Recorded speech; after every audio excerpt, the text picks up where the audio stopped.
Shalom semuanya, selamat pagi. Puji Tuhan, kita berjumpa kembali dalam Morning Blessing di hari ini. Keluargaku, saya mengajak kita melihat ratapan pasal yang ketiga ayat yang ke-24 sampai dengan ayat yang ke-26. Saya akan bacakan bagi kita semua. Tuhan adalah bagianku, kata jiwaku. Oleh sebab itu aku berharap kepadanya.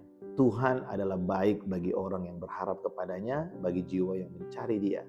Adalah baik menanti dengan diam pertolongan Tuhan. Saudara, kalau kita melihat dalam ayat yang kita baca tadi, ya, di ayat yang ke-24 dikatakan, oleh sebab itu aku berharap kepadanya. Dalam terjemahan bahasa Inggris mungkin lebih dekat dengan makna atau arti dari kata aslinya, ya. Yeremia ingin berkata, aku masih punya pengharapan. I have hope. Aku masih punya pengharapan. Aku punya pengharapan di dalam Tuhan.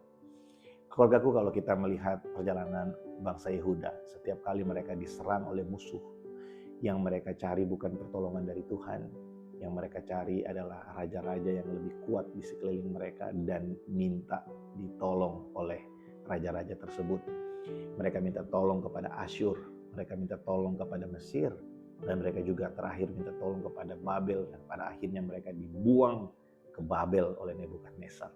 Mereka mengalami penjajahan yang luar biasa. Sepertinya mereka kehilangan pengharapan. Tetapi di tengah keadaan yang sepertinya tidak ada pengharapan itu, Yeremia berkata, I have hope. Aku punya pengharapan di dalam Tuhan.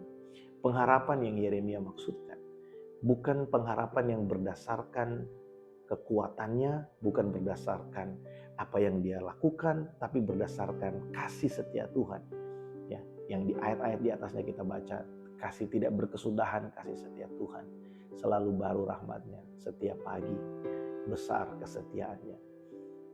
Pengharapan kita itu bukanlah datang dari apa yang ada di sekeliling kita.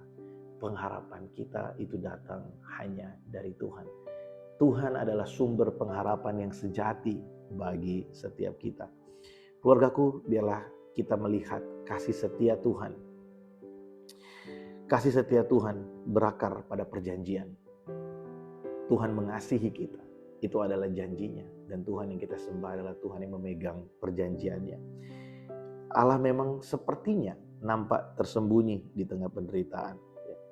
Sepertinya tersembunyi di dalam penderitaan. Tapi sebenarnya Allah tidak tersembunyi. Allah ada dan selalu memberikan pengharapan bagi setiap kita.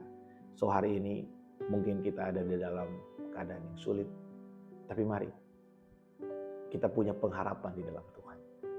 Kita selalu punya pengharapan di dalam Yesus. Bukan karena apa yang kita perbuat, tapi karena Allah berjanji bahwa Dia mengasihi kita. Tak berkesudahan kasih setia Tuhan. Selalu baru rahmatnya, besar kesetiaannya. Biarlah kita dikuatkan melalui kebenaran firman Tuhan di sepanjang minggu ini. Kita melihat sungguh bahwa Allah itu hadir. Dia bukan Allah yang tersembunyi, Dia Allah yang nyata di dalam hidup kita. Selamat berakhir pekan, keluargaku. Biarlah hari ini kita menikmati kebaikan dan kasih setia Tuhan. Saya yakin dan percaya Allah itu baik. Dia selalu menjadi sandaran bagi kehidupan kita. Mari kita berdoa. Tuhan, terima kasih untuk hari ini. Kami bersyukur kalau kami boleh sampai di hari Jumat dan kami boleh menikmati akhir pekan ini, Tuhan. Kami akan memasuki bulan yang baru.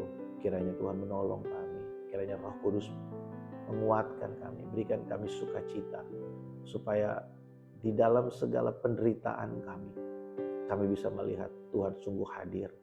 Engkau tidak tersembunyi, Tuhan. Engkau ada, Engkau selalu ada bagi setiap kami. Tuhan, terima kasih. Berkati umat-Mu dimanapun berada, biar hari ini kami boleh menikmati kasih setia-Mu. Terpujilah nama-Mu, Tuhan. Dalam nama Tuhan Yesus kami berdoa. Amin. Keluargaku, sampai jumpa hari Minggu nanti dalam ibadah raya di minggu yang pertama bulan November. Tuhan Yesus memberkati setiap kita. Shalom.